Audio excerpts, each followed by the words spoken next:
Namaste viewers, welcome to my channel Vedic Ancient Science. Today I'm going to predict for Aries ascendant for the month of July 2023. Before I predict for the Aries ascendants as per Vedic astrology, I want you to get your uh, natal chart and see if your ascendant sign is Aries. If you know what's your ascendant sign, then you can watch this video. Your ascendant sign should be as per Vedic astrology. If you do not know, then you can download any of the app of Vedic astrology or go to any of the renowned websites and create your chart, and you will know what's your ascendant sign. If you know your ascendant sign, you can watch this video. Before I continue with daily predictions, I would want feedback from you guys because I've been doing this for the last 3 months. Predictions for English viewers. I have a Brazilian channel that I started like 3 years back, and it's doing well. And I've been reading charts for like 4 years since 2017, 18. I've been reading charts in Brazil, and I've got positive feedbacks. And also, you can watch my channel in Brazilian. Like, I speak Portuguese, English, Hindi. Okay, Hindi is my first language. I also speak Bengali. Bengali is my parental language. Like, my mother and father speak Bengali. I speak Bengali, Hindi, English, Portuguese. So I have got lots of clients in Brazil, and I want your feedback regarding this predictions, because I know English viewers, they have got a lot of access to Vedic astrology, unlike in Brazil, because Brazil, they hardly know what's Vedic astrology. So I have started there in Brazil 3 years back, and I'm getting lots of positive feedback. Okay, I will, for those who are really interested in studying uh, yogas and about Vedic astrology, I will explain you the yogas which will happen in the month of July 2023 as per your ascendant sign. Okay. Also, I want you to know that these yogas are temporary yogas, monthly predictions. When planets are conjunct or planets are moving over your houses, over, this is like temporary conjunctions. Okay, because in your natal chart you have a permanent natal chart. You have permanent natal chart with permanent position of your planets. Okay, and when the planets of transit moves over your natal chart, natal planets, that will make real yoga. Okay, that will trigger, especially when Rahu, Ketu, Jupiter, Saturn moves over your natal planets. That's where the trigger happens. First cycle of Jupiter or first cycle of Saturn may trigger some of the events. Okay, but after the first cycle of Jupiter and Saturn, things really happen. Okay, so what is prediction as per Vedic astrology is like temporary yogas that will happen, and For example, I'll give you an example.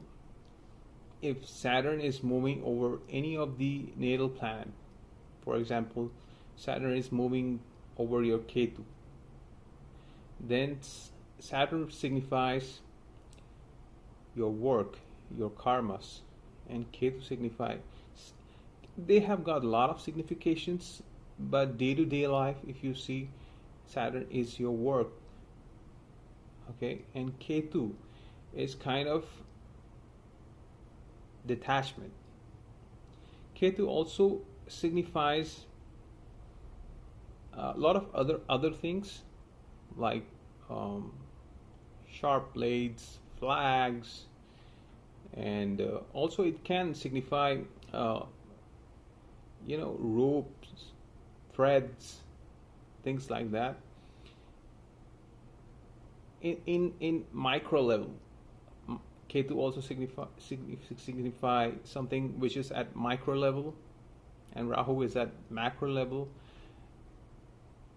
When Saturn moves over your Ketu, probably you will change your field of work, or you will lose your job. Things like that can happen. Okay, if Jupiter is there looking at your 7th house, Jupiter is looking at your Venus, then some marriage could happen. Okay, so you have to understand your natal chart first. First you have to see what promises you have with the yogas which you have in a natal chart, and then you see the transits, because what triggers your yogas on your natal chart is transit of Jupiter and Saturn. Okay, Rahu and Ketu also. Okay, you have to understand this first, okay, before jump into conclusion that transit, some of the dates I'll give you that'll work for sure, that never go wrong, but you have to understand the positive dates, the dates when you have to earn money, when money comes in. Those days are quite that can happen, and that cannot happen as per your natal chart, that you have to understand. But when I say something like you will lose money, there will be stress, conflicts, loneliness, hospitalization, things like that, health issues, these days they never fail.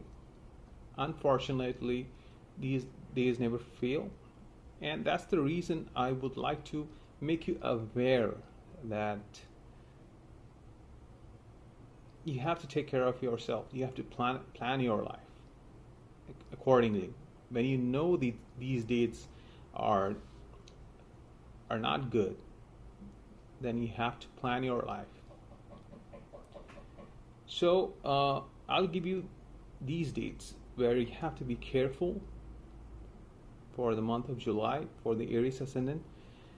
From 6th of July till 8th of July, you have to be careful for your expenses. You may incur loss. Maybe you will buy some stuff that will, it's not kind of loss, but spending money. You'll spend money either on yourself, or you'll buy some electronic gadgets. Okay, there could be problem with your health issues. Okay, due to that you will spend money. Okay, there could be some kind of loss because of some kind of learning, buying books, that can happen. Okay, so plan your expenses.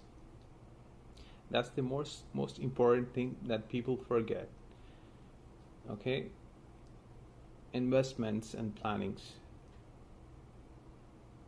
of your assets. That's the important thing that you have to plan, because 6th till 8th of July, it'll take out your money. From 28th till 22nd of July, you have to take care of your health, and it can also bring in some conflicts. Okay, conflicts could be with your siblings, could be with your children, could be with your loved ones, and that may give you some internal trouble or make you sick, stress. 22nd till 25th also can give you some detachment, kind of loneliness. Okay, loneliness it's kind of good. If you see, you have some time with yourself, for yourself, to analyze what kind of people are around you. Okay, it will make you stronger mentally. If you're kind of materialistic person, then it would be difficult, but then it would be a learning for you. Okay, but if you are like spiritual person, then you may love this. From 25th till 27th, some kind of unnecessary stress will come in. Okay, out of nowhere. Okay, some kind of stress that can happen from your in-laws, some kind of that there could be some kind of gain from speculations. If you're into stock market and things like that, lottery, stock market, especially stock market. Okay, these are the dates where you have to be careful for your expenses, health, and stress, mental stress. All right, now what are the dates where money can come into your life? From if you're working, if you have a job, or if you have a business, especially people those who have business, because when you are working for somebody, probably you'll get a monthly salary on fixed dates. But apart from that, if you have business, then some good money can come in between 4th of July till 6th of July, and 10th of July till 13th of July.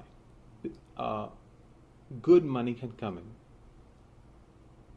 Okay, from maybe from speculation also. Good money, big money can come in. For example, if you have job and you have, for example, 31st of July, you will get your money in your bank. Your salary comes in.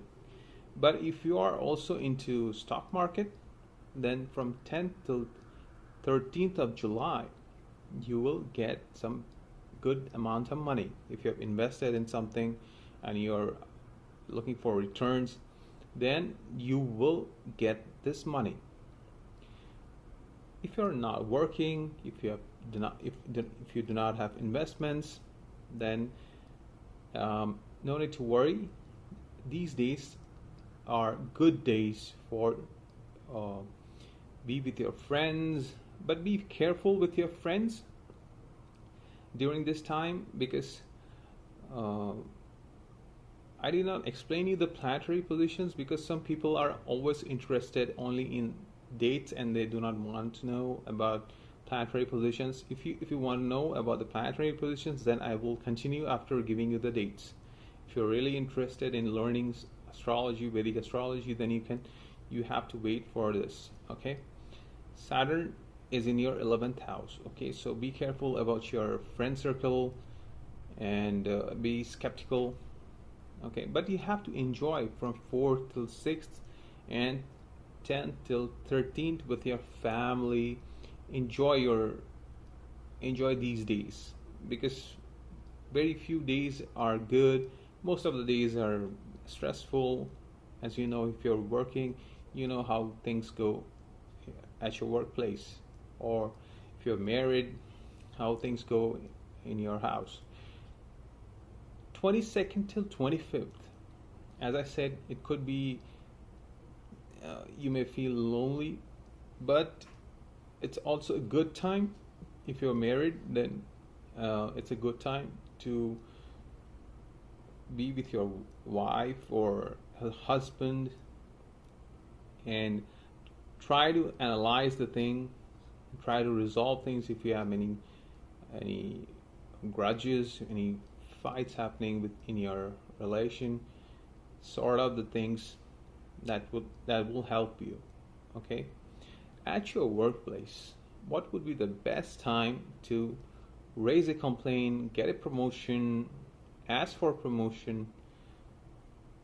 From 2nd of July till 4th of July would be the best time to do that. All right. And for self-learning, that's the most important thing in your life. Self-learning, self-improvement. As I can see, Rahu and Jupiter is in your first house. Jupiter in your first house with Rahu, it's kind of positive yoga and also a negative yoga. Rahu in the first house, any planet which comes in your first house, it'll bring transformation in your life.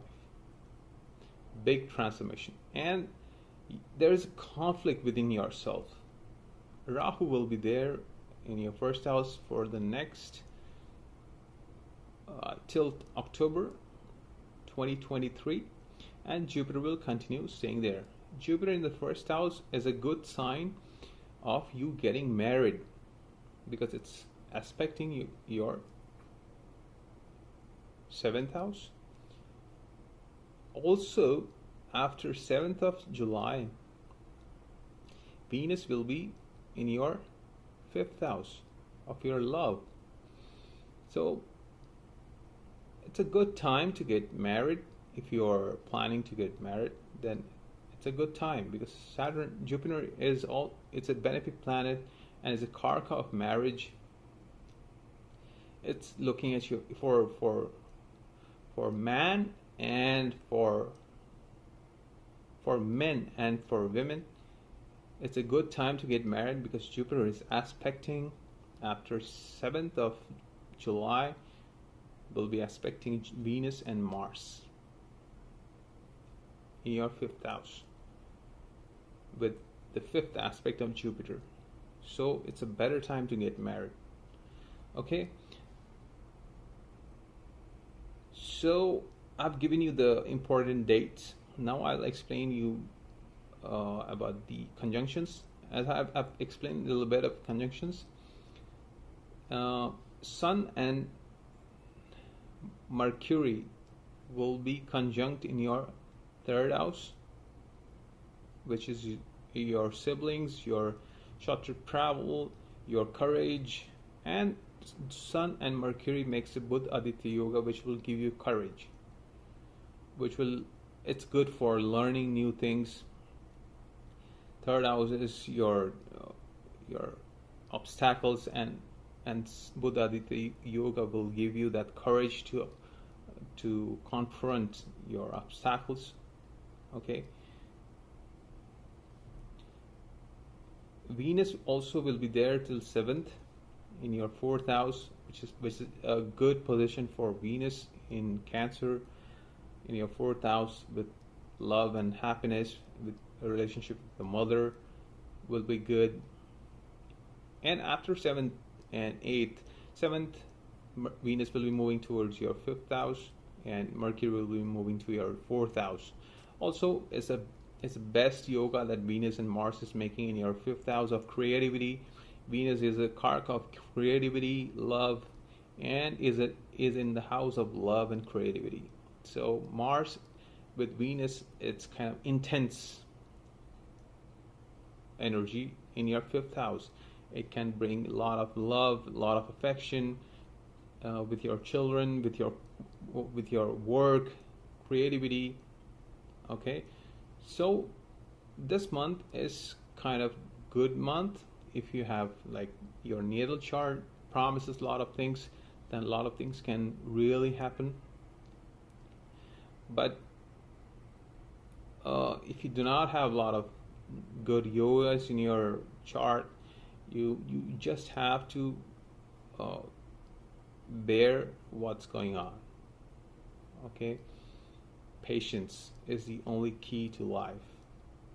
All right, I hope you have liked this video, and if you have not subscribed and you're liking this video, I request you to subscribe to my channel and share my videos to your loved ones, your friends, your family.